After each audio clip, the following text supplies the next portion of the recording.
നമസ്കാരം. ഗുരുവായൂർ ക്ഷേത്രത്തിന് മുന്നിൽ കൂടി പിണറായി വിജയൻ ഒരിക്കൽ നടന്നു പോയപ്പോൾ ഗുരുവായൂരപ്പന്റെ തിരുനടയിലേക്ക് നോക്കി അയാൾ പുച്ഛത്തോടെ ചോദിച്ചു, ഇവിടെയാണോ നിങ്ങളുടെ ഗുരുവായൂരപ്പൻ ഇരിക്കുന്നതെന്ന്. ഒപ്പമുണ്ടായിരുന്ന ഹിന്ദുക്കളായ അന്തം കമ്മികൾ കഴുതകളെ പോലെ ചിരിച്ചു. രാജാവിന്റെ ഫലിതം ആസ്വദിച്ചതായി അഭിനയിച്ചു. അതേ പിണറായി വിജയൻ പമ്പയിൽ വന്ന് ആഗോള അയ്യപ്പ സംഗമം എന്ന കൊള്ളസംഗമത്തിൽ ഒരു രാത്രി അന്തിയുറങ്ങാൻ ഉപയോഗിച്ച മെത്തയുടെ വില 1.5 ലക്ഷം രൂപ. അത് ദൈവവിശ്വാസികളുടെ പണം.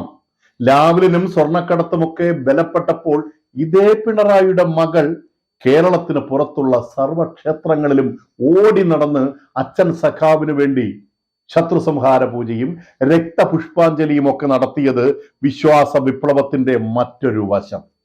ശബരിമല അയ്യപ്പന്റെ കോടിക്കണക്കിന് രൂപയുടെ സ്വർണം മോഷ്ടിച്ച് വിറ്റത് മുൻ ഇടതുപക്ഷ MLA-യും CPM-ന്റെ സംസ്ഥാന നേതാക്കളും ചേർന്ന്. ഈ കൊള്ളക്കാരിൽ ആർക്കെങ്കിലും ഒരു താക്കീതെങ്കിലും നൽകാൻ ഇടതുപക്ഷ പ്രസ്ഥാനം തയ്യാറായോ? അന്വേഷണ സംഘത്തെ വരുതിയിൽ നിർത്തിയും സമ്മർദ്ദം ചെലുത്തിയും പ്രതികളെ സ്വാഭാവിക ജാമ്യത്തിൽ പുറത്തിറങ്ങാൻ അവസരം നൽകി തെളിവുകൾ നശിപ്പിച്ചു. ഈ കേസിലും ഒരു ഇടതുപക്ഷ പാർട്ടിക്കാരൻ പോലും ശിക്ഷ അനുഭവിക്കാതെ രക്ഷപ്പെടും. പക്ഷേ കലികാലവരതനായ അയ്യപ്പസ്വാമിയുടെ മുതൽ കട്ടവരുടെ കുലം മുടിഞ്ഞു പോകുമെന്ന സത്യം നമുക്കും അടുത്ത തലമുറയ്ക്കും കാത്തിരുന്ന് കാണുവാൻ സാധിക്കും. അടൂർ പ്രകാശിനുള്ള ശിക്ഷ അയ്യപ്പസ്വാമി കൊടുത്തോളും എന്ന് പറയുന്ന മന്ത്രി ശിവൻകുട്ടി അയ്യപ്പ ഭക്തനോ രാഷ്ട്രീയ കപടതയുടെ ആൾ രൂപമോ എന്ന് തിരഞ്ഞെടുപ്പിന് ശേഷം ബോധ്യമായിക്കൊള്ളും.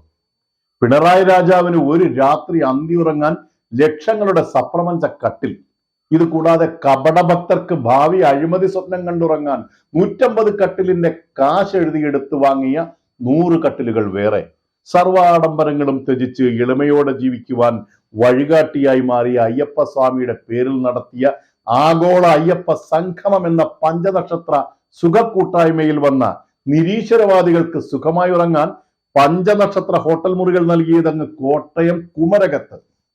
അതിഥികൾക്ക് സമ്മാനം വാങ്ങാൻ മാത്രം പുറത്തു വന്ന കണക്കനുസരിച്ച് ചിലവാക്കിയ തുക 3/4 കോടി രൂപ.